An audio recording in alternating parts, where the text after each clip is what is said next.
자, 그다음 39번 보겠습니다. 가는 관으로 액체가 올라가는 현상은 무엇인가? 라고 물어봤죠. 답은 2번입니다. 모세관 현상이라 하고요. 자, 이 모세관 현상을 조금 이해를 해보자면, 해설해 보시면 모세관 현상은 액체가 중력과 같은 외부 도움 없이 좁은 관을 오르는 현상을 말한다. 모세관 현상은 모세관의 지름이 충분히 작을 때 액체의 표면 장력 또는 응집력과 액체와 고체 사이의 흡착력에 의해 발생한다라고 돼 있죠.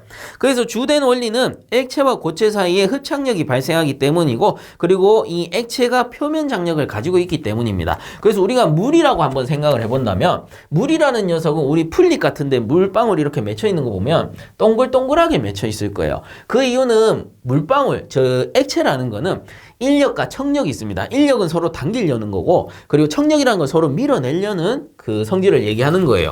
이때 이 물방울들은 공기와 접하는 표면적을 줄이려는 성질이 있어요. 그래서 이 공기와 접하는 면적을 서로 이제 줄이려고 하다 보니까 물방울이 동글동글하게 맺히는 거고요. 이 동글동글하게 맺히는 녀석을 만약에 제가 손으로 꾹 눌러버리잖아요. 그럼 원래 모양으로 돌아가려고 내가 눌러버리면 바깥으로 미는 힘이 작용합니다. 그리고 반대로 제가 이걸 당기잖아요. 물방울 이렇게 당기려고 하면, 늘리려고 하면은 다시 원래대로 돌아가려고 서로 이렇게 땡기는 인력이 작용하게 돼요.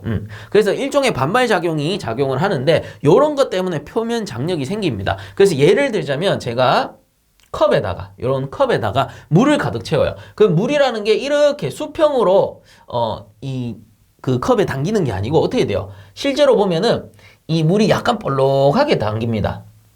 그렇죠.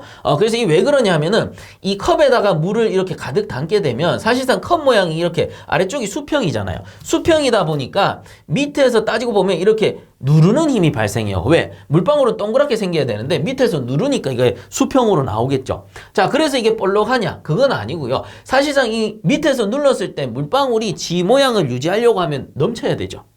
그런데 이 안쪽에서 자기의 표면의 모양을 유지하기 위해서 이 밑에서 눌러버리니까 이 유체 안쪽에서는 반대로 작용하는 장력이 생기는 거예요.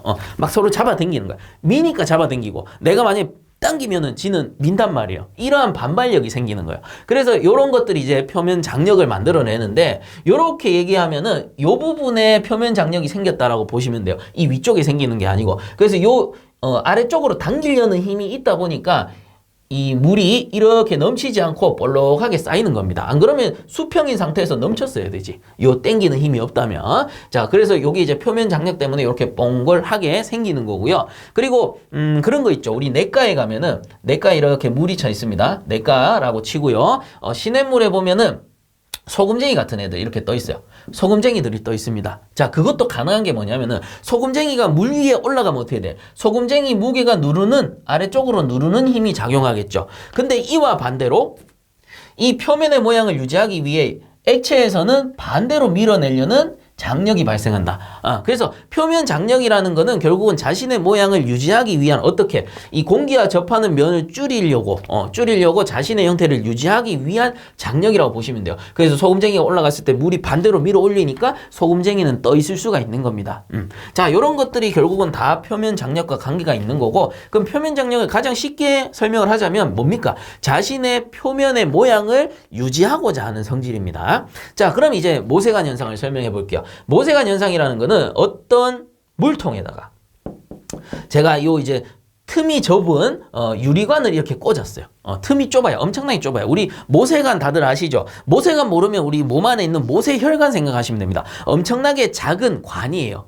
엄청나게 직경이 작은 관이야. 그러면 이 안에 있는 물이, 자, 여기 이제 수조 안에 물이 담겨 있었는데 이 안에 있는 물이 아무런 힘을 가하지도 않았는데 이 물이 모세관 안쪽으로 빨려 올라간다라는 겁니다. 이 좁은 틈이 있으면. 그 이유는 뭐냐면은 방금 해설에서도 봤듯이 액체와 고체 사이에 흡착력이 발생한대요. 그래서 요게 액체고, 유리관, 이거 모세관이라고 해도 되고 유리관이라고도 할게요. 그냥 설명상 제가 그냥 유리관이라고 하겠습니다. 제가 실험하고 있다 생각하세요. 좁은 유리관입니다. 이 유리관은 고체죠. 그러면 이 액체와 고체 간에 흡착력이 발생해요. 그럼 요 부분, 요 사이드 부분에 안쪽에 있는 요 사이드 부분에 흡착력이 생기겠죠. 그러면 유체가 살짝 요렇게 빨려 올라옵니다. 왜? 여기 흡착력이 생기니까 사이드 부분을 타고 올라가게 돼요. 근데 문제는 뭐냐면은 이렇게 되면 액체의 입장에서는 이 면이 커져 버렸죠. 즉 공기와 접하는 표면적이 늘어나 버리는 겁니다.